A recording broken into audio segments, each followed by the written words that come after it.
Hello, welcome to academics guys. आज है आपका लेक्चर नंबर 6 और इसी के साथ में जो आपका चैप्टर नंबर 3 है, इसका जो पार्ट ए है वो पूरी तरीके से आपका कंप्लीट हो जाएगा। और गाइस मैं आपको बताना चाहूँगा कि जो आपका लीवर वाला पार्ट है उसको आपके सिलेबस से क्या है हटा दिया गया है, तो आपको लीवर बिल्कुल भी पढ़ने की कोई भी आवश्यकता नहीं है। तो चलिए आज हम डिस्कस कर लेते हैं relation between efficiency, mechanical advantage and velocity ratio. तो देखेंगे ईटा, एमए और वीआर में क्या रिलेशन होता है। तो चलिए हम डिस्कस करते हैं और सारे पॉइंट्स को कवर करते हैं। तो देखिए इसके लिए आप क्या करेंगे, सबसे पहले आपको क्या है राइट करना होगा। क्या राइट करना होगा? वर्क इनपुट राइट करना होगा। अभी मैंने आपको बताया था कि जो वर्क इनपुट होगा वो क्या होगा, एफर्ट इनटू डिस्प्लेसमेंट बताया था आपको मैंने। तो गाइस वही चीज आपको क्या राइट करना है। अब देखिए कैसे आप इसको निकालेंगे। तो देखिए बहुत अच्छे से इस आर्टिकल को देखिए और गाइस इसको बहुत अच्छे से आप समझिए। पहले बात आती है वर्क इनपुट। वर्क इनपुट क्या होगा, effort into displacement of effort. अब देखिए एफर्ट को आप रिप्रेजेंट करते हो ई से और डिस्प्लेसमेंट ऑफ एफर्ट को आप रिप्रेजेंट करते हो डी ई से। तो ये आपका हो गया ई इंटू डी ई। तो ये आपका वर्क इनपुट आ जाएगा। सिमिलरली आप क्या करोगे, वर्क आउटपुट निकालोगे। वर्क आउटपुट का फॉर्मूला मैंने आपको बताया था, load into displacement of load. अब देखिए लोड को रिप्रेजेंट करोगे आप एल से और डिस्प्लेसमेंट ऑफ लोड को रिप्रेजेंट करोगे आप डी एल से। तो ये आपका आ गया एल इंटू डी एल। अब इसके बाद आप अप्लाई करोगे किसका फॉर्मूला, एफिशिएंसी का फॉर्मूला, जो मैंने आपको बताया था work output upon work input. अब आप क्या करेंगे, output work upon input work कर देंगे। आउटपुट वर्क क्या होगा, जो आपका ये जो टर्म है ये आपका आउटपुट वर्क को रिप्रेजेंट कर रहा है और ये जो आपका ऊपर वाला टर्म है ये आपका इनपुट वर्क को रिप्रेजेंट कर रहा है। तो बस अब आप क्या यहां पर वैल्यूज रख दीजिए। अब देखिए हम वैल्यूज को क्या रखते हैं, तो एफिशिएंसी को हम रिप्रेजेंट करेंगे ईटा से। वर्क आउटपुट है आपका L into D L upon work input है आपका ई इंटू डी ई। तो इस तरीके से आप ईटा के लिए क्या राइट कर सकते हैं। आप देख सकते हैं L into D L upon E into D E, ये आपका आ जाएगा।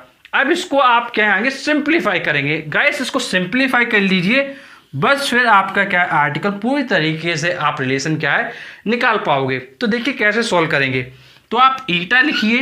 अब देखिए आपको क्या करना है, एल अपॉन ई है तो आप इसको एल अपॉन ई लिख लीजिए।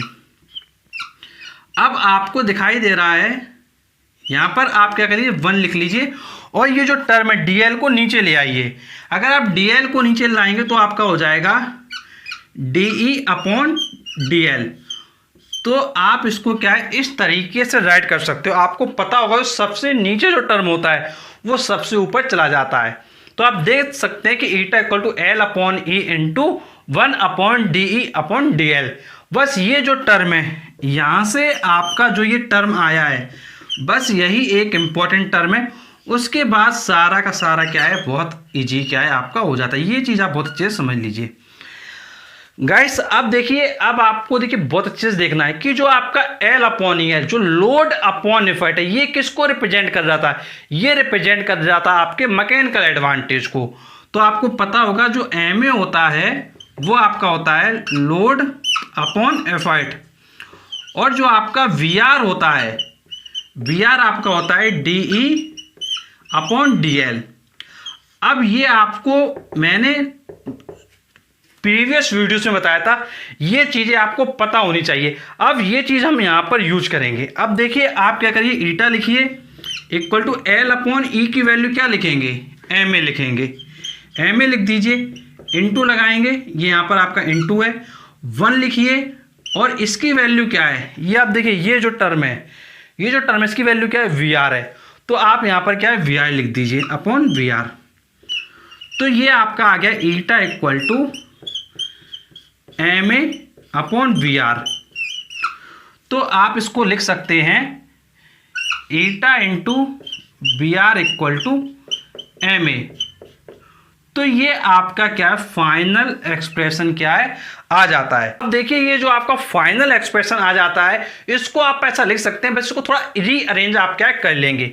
आप क्या करेंगे, इसको लिख लेंगे सिस्टमेटिक फॉर्म में। ये फॉर्म आपको क्या है, अच्छे से क्या है, लर्न करना है। एम ए इक्वल टू आप लिख लीजिए इसको वी आर इंटू इफिशियंसी। आप इसको क्या है, फाइनल एक्सप्रेशन बोलोगे। आपकी बुक में आपको इस तरीके से ये एक्सप्रेशन क्या है, दिखाई देगा। गाइस इसको आप इस बॉक्स को क्या है, यहाँ से हटा दीजिए। और जब आप इसका अगर डेफिनेशन बोलना चाहें एमए का, तो आप यहाँ से एमए का जो डेफिनेशन है वो भी क्या है, बोल सकते हैं। देखिए क्या दिख रहा है आपको, आपको दिखाई दे रहा है B R into eta. B R क्या है, वेलोसिटी रेशियो, ईटा क्या है, इफिशियंसी। तो आप राइट कर सकते हो mechanical advantage can be defined as the product of, multiply को कहते हैं product, mechanical advantage can be defined as the product of velocity ratio and efficiency. Guys इस तरीके से आप क्या है, राइट कर सकते हैं। तो गाइस ये जो क्वेश्चन है ये आपका दूसरे फॉर्मेट में भी आपसे पूछा जा सकता है। देखिए आपसे जो क्वेश्चन पूछा जा सकता है वो देखिए क्या पूछा जा सकता है, वो ध्यान से देखिए। पहला क्वेश्चन तो आपका हो जाएगा, पूछेगा आपसे drive and relationship for efficiency, mechanical advantage and velocity ratio. First type से आपसे इस टाइप से पूछा जाएगा।